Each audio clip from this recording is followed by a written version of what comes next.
You sure you want to reach for that? The officer's voice cut through the late afternoon heat like something sharper than authority, and for a moment, everything seemed to hold its breath, the air thick, unmoving. Alicia Carter's fingers hovering just inches above her bag as she sat behind the wheel, her heartbeat loud in her ears, louder than the distant hum of traffic passing at 40 miles per hour, louder than the faint crackle of the police radio clipped to his shoulder. She nodded slowly, carefully, her voice steady despite the tension tightening around her chest. My ID is in my purse. I'm going to reach slowly. Every word measured, every movement deliberate, the kind of caution learned not from fear alone, but from experience, from knowing how quickly a moment could shift, the red and blue lights washing over her dashboard, reflecting in the rearview mirror like a warning that never quite explains itself. Officer Daniel Brooks stood just outside the driver's side, posture rigid, jaw set, eyes locked on her hands, as if waiting for something to confirm what he had already decided. His boots pressed firmly against the asphalt, the faint scent of heated pavement rising in waves under the August sun. Alicia inhaled once, slow and controlled, then moved exactly as she said she would. No sudden motion, no deviation, just a tired nurse following instructions after a 12-hour shift that had already taken everything out of her. Her scrubs still faintly creased, her name badge catching the light as it swayed slightly with her movement, the world narrowing to the space between her hand and her bag, inches that somehow felt like miles. And then something shifted, not in what she did, but in how he saw it. A flicker of tension snapping tighter, a decision forming too fast to question, the kind that leaves no room for correction. And in the seconds that followed, the street didn't erupt into chaos. It didn't shatter the way people expect. Instead, it fell into a silence, so complete it felt unnatural. Like the world itself had stepped back. The flashing lights continued, casting red across the windshield, across her still hands, across the officer, now standing frozen. In a moment he couldn't undo.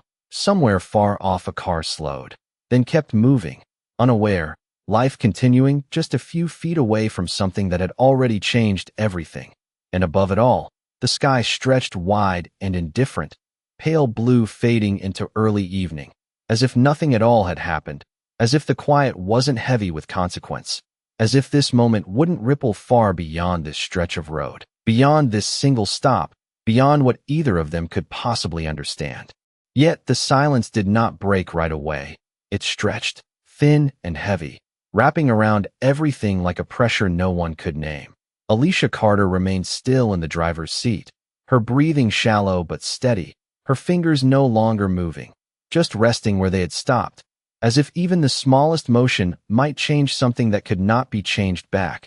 The faint ticking sound from the engine cooling filled the space, rhythmic, almost ordinary, and yet nothing about this moment felt ordinary. Not the way the light flickered across the windshield, not the way Officer Daniel Brooks stood rooted to the ground, his posture no longer rigid with command but stiff with something else, something closer to uncertainty, his eyes fixed on her, searching for something that would justify the weight settling into his chest, but finding nothing, no threat, no sudden movement. Only the quiet presence of a woman who had done exactly what she said she would do.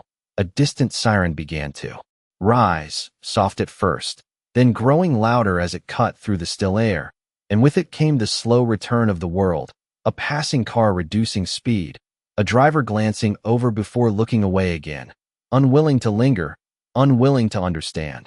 The radio on Brooks' shoulder crackled with a voice asking for status, but he did not respond immediately, his hand hovering near it, unsure, as if speaking would make the moment real in a way that silence still held back. Across the street, a storefront window reflected the scene in fragments, flashing lights, a still car, a man standing beside it, and above them all the sky had begun to shift into evening, the blue fading into something softer, cooler, indifferent. Minutes passed, though they did not feel like minutes, more like suspended seconds stretched too far, until finally he moved, one step back, then another, the distance between him and the car widening as if space itself could offer clarity. More sirens now, closer, approaching from multiple directions, their sound layering into a sharp chorus that broke through the fragile quiet. Alicia's phone, resting on the passenger seat, lit up briefly, a single notification glowing against the dim interior, then fading again, unnoticed, unanswered, somewhere beyond the reach of this moment, beyond the road, beyond the flashing lights. Life continued in steady motion, people finishing shifts, families sitting down to dinner, conversations rising and falling in places untouched by what had just happened. But here, on this narrow stretch of asphalt, time seemed to hesitate, caught between what had been and what would come next, and in that hesitation, something invisible began to shift, something neither of them could yet see, something already moving beyond this scene, beyond this silence, carrying with it a consequence that had not yet arrived, but was already on its way. The sirens arrived before the answers did, slicing through the evening air as two patrol cars pulled in behind Daniel Brooks, their lights intensifying the red and blue glow that already painted the scene in restless motion. Doors opened, voices low but urgent, boots moving quickly yet carefully, as if stepping into something fragile, something already on the edge of breaking. One officer approached Brooks first, asking questions that seemed simple but landed heavy. What happened? What did you see? Why did you act? And for a moment Brooks opened his mouth, but no words came out, just a breath that did not settle, his eyes drifting back to the car, to Alicia Carter still seated inside, still and quiet, her presence filling the space more than any sound could.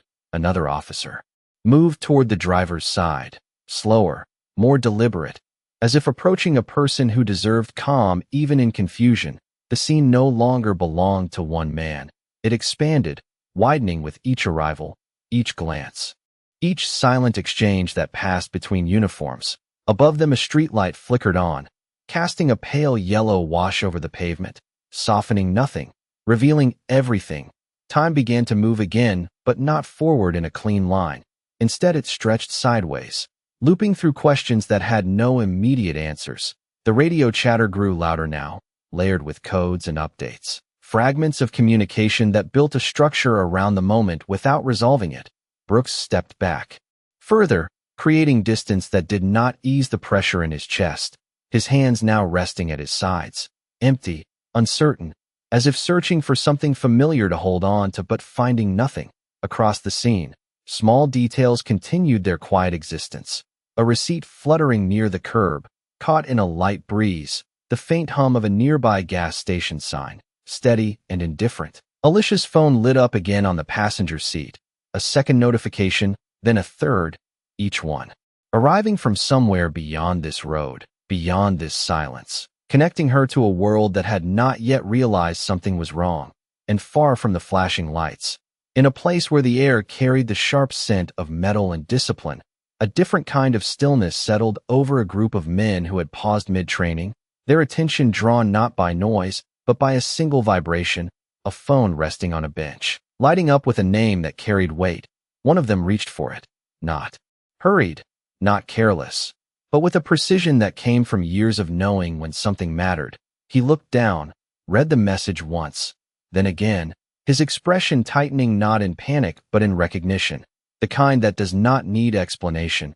Around him the others watched, silent, waiting, understanding that whatever came next would not be spoken loudly, would not be rushed, but would move with purpose.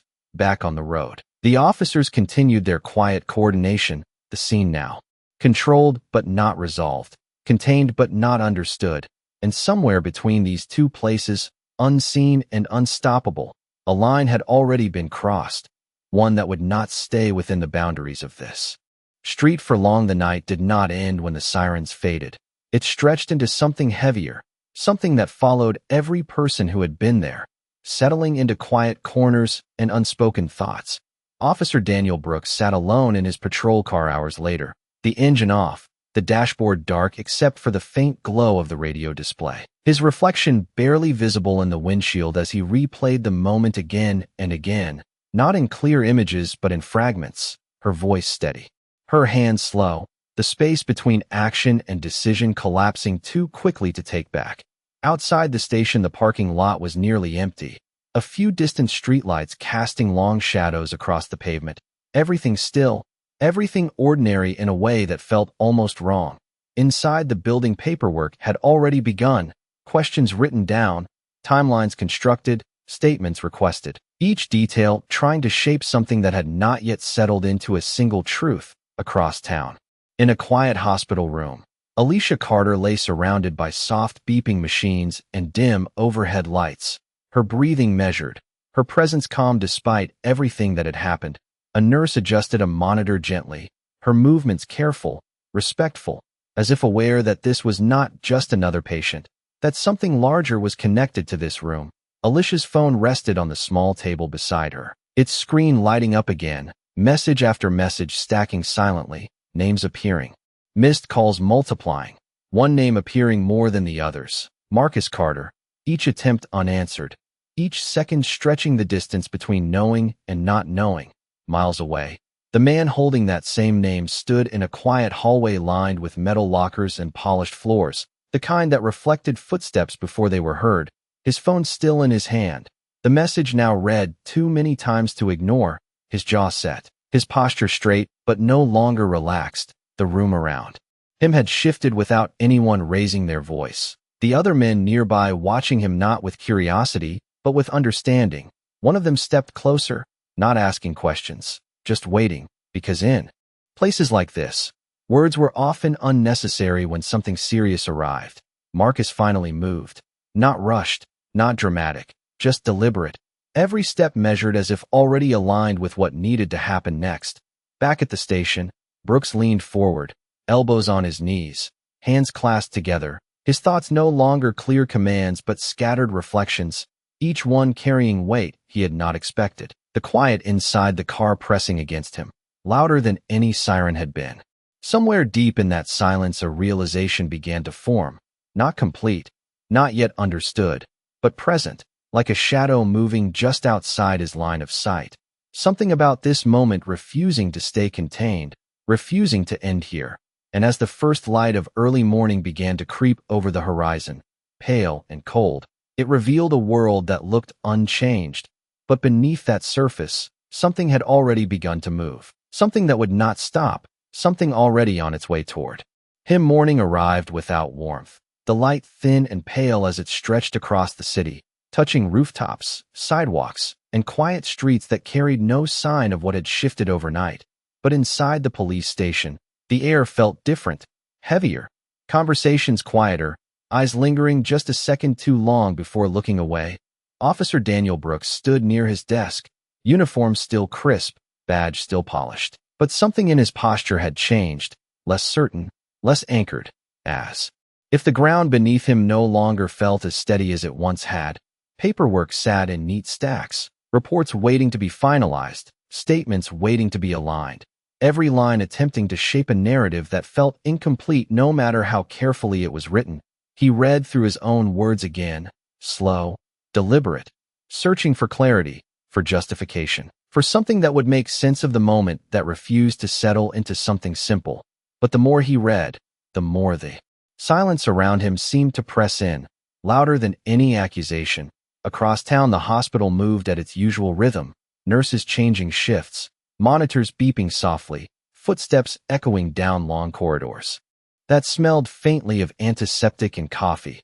Alicia Carter remained in her room, still, stable, surrounded by quiet care, her phone now resting beside a cup of untouched water, the screen dark for the first time in hours. But the absence of notifications did not mean absence of concern.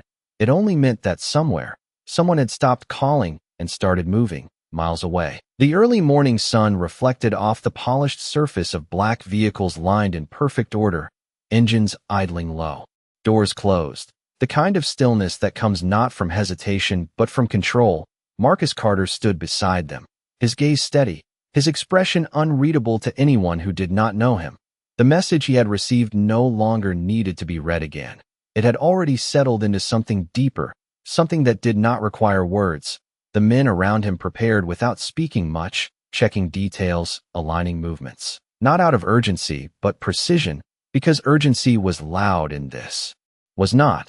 This was quiet, deliberate, focused. Back at the station, Brooks stepped outside into the morning air, the cool breeze brushing against his face, carrying the distant sounds of a city waking up, traffic beginning to build, a coffee shop opening its doors, life continuing in ways that felt disconnected from the weight sitting in his chest. He exhaled slowly, looking out across the parking lot as if expecting something to appear, something to resolve what had not yet been resolved. But the lot remained still, empty except for a few parked cars and long shadows stretching across the pavement.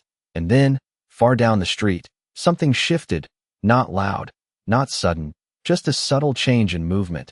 A line of vehicles turning the corner, dark, uniform, moving with a purpose that did not belong to chance. Brooks narrowed his eyes slightly, watching as they approached, not understanding yet, but feeling something tighten inside him, something familiar and unfamiliar at the same time.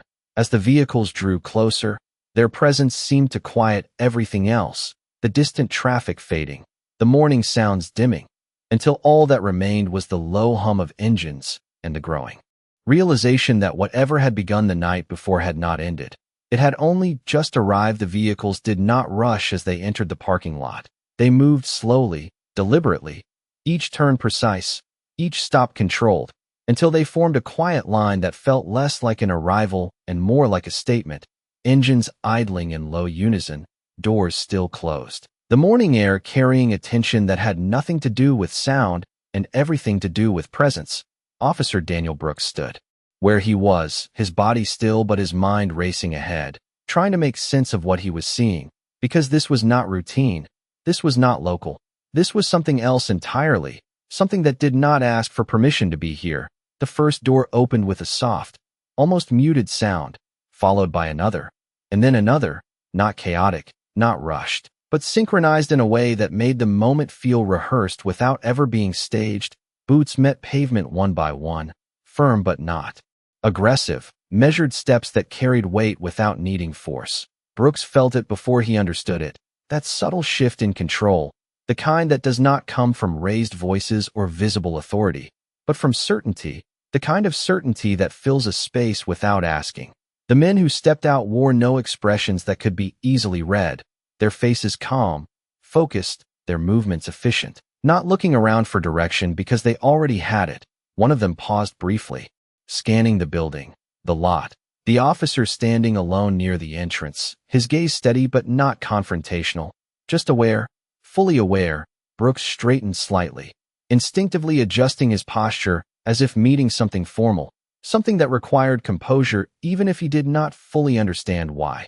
The air felt cooler now, or maybe it was just the absence of movement, the absence of noise, the kind of silence that makes small details louder, the faint creak of a sign above the station door, the distant hum of traffic beyond the block, the soft rustle of fabric as the men moved into position without forming a circle, without making it obvious, yet somehow surrounding the space in a way that left no gaps. Brooks swallowed once, his throat dry, his thoughts no longer scattered but narrowing into a single realization. This was not about patrol, not about procedure, not about a report waiting inside on a desk. This was about something larger, something that had traveled overnight without him noticing.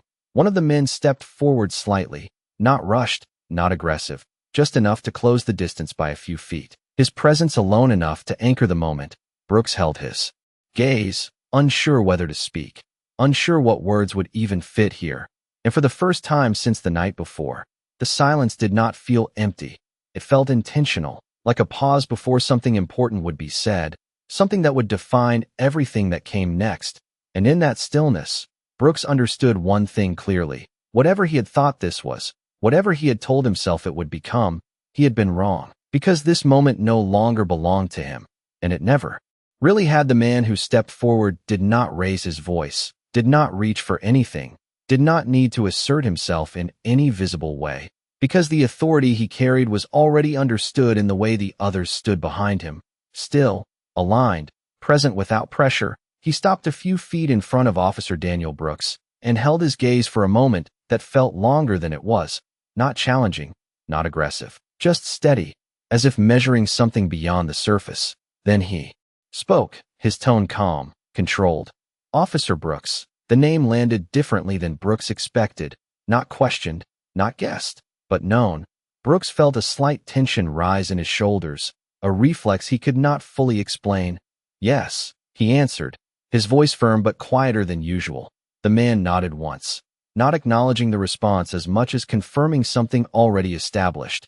"My name is Marcus Carter," he said, and for a brief second, the name passed through Brooks without meaning, just another introduction, just another person standing in front of him, until Marcus continued, "Alicia Carter is my sister," and the air shifted, not suddenly, not dramatically, but enough that Brooks felt it in his chest, like something tightening just beneath the surface, his mind moving quickly, connecting fragments, the name, the woman, the night before, the stillness in the car, the steady voice, the careful movement, everything aligning in a way that left no space for denial.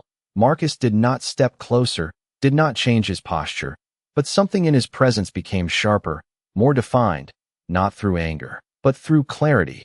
She followed every instruction given to her.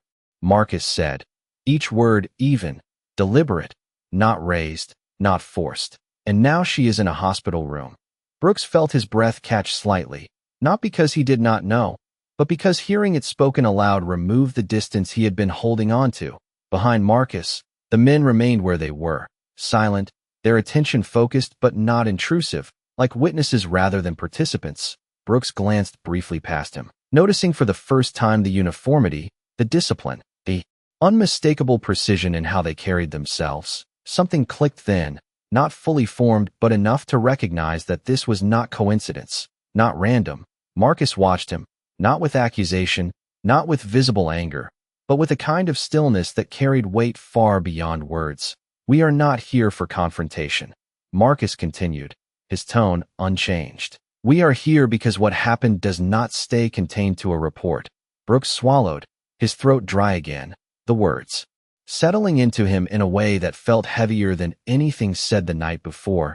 He looked at Marcus again, this time not as just another man in front of him, but as someone connected to something he had not considered, something he had not seen. Marcus held his gaze for one more moment, then shifted slightly, just enough to signal that what needed to be said had been said. The silence returned, but it was no longer uncertain. It was defined, shaped by the truth that now stood between them.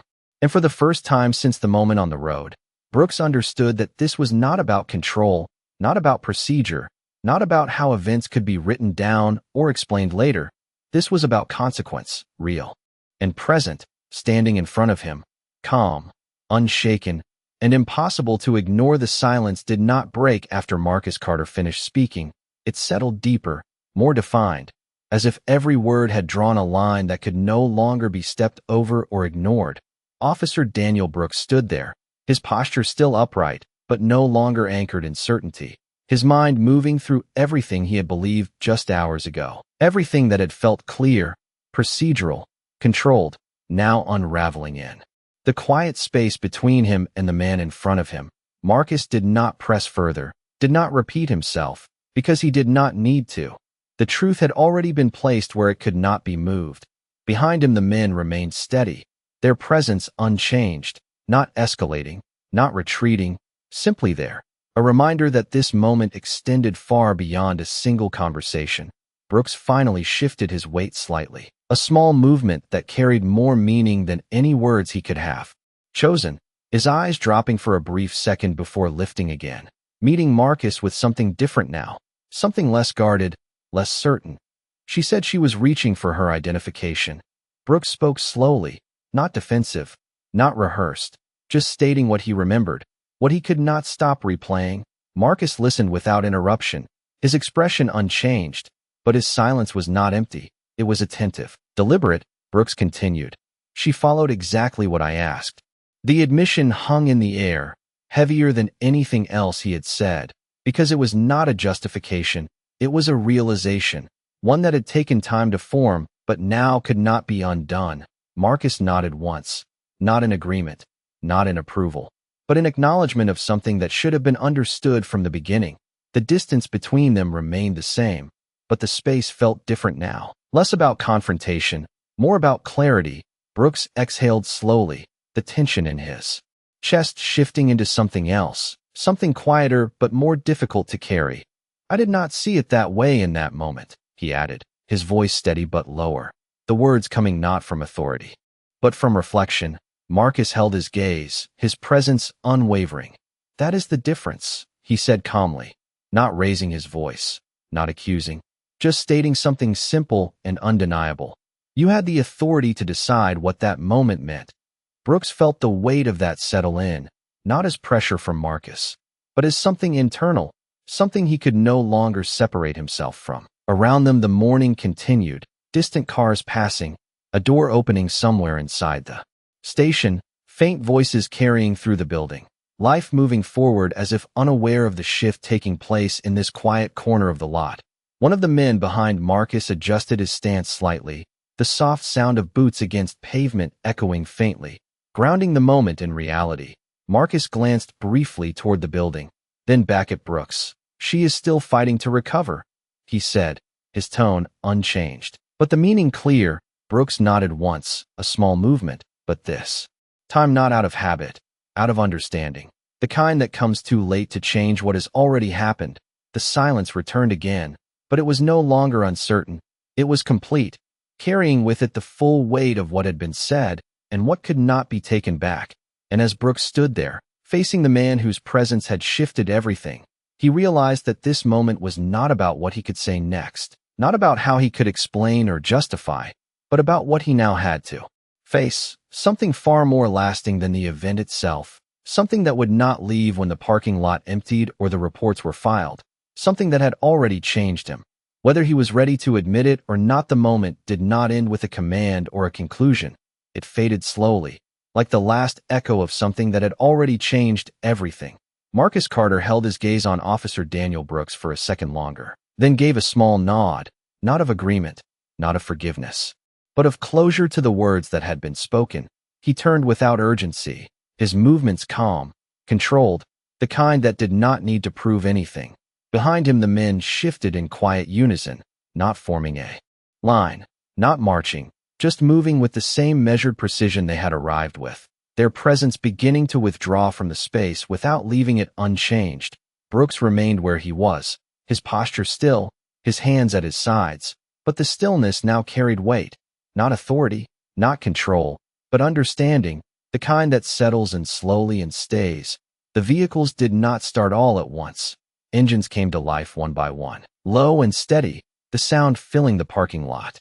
Without breaking the calm, doors closed with soft finality, each one marking the end of something that could not be undone. Marcus stepped into the front vehicle, pausing briefly before the door closed, his eyes scanning the space once more, not searching, not questioning, just taking in the place where everything had shifted.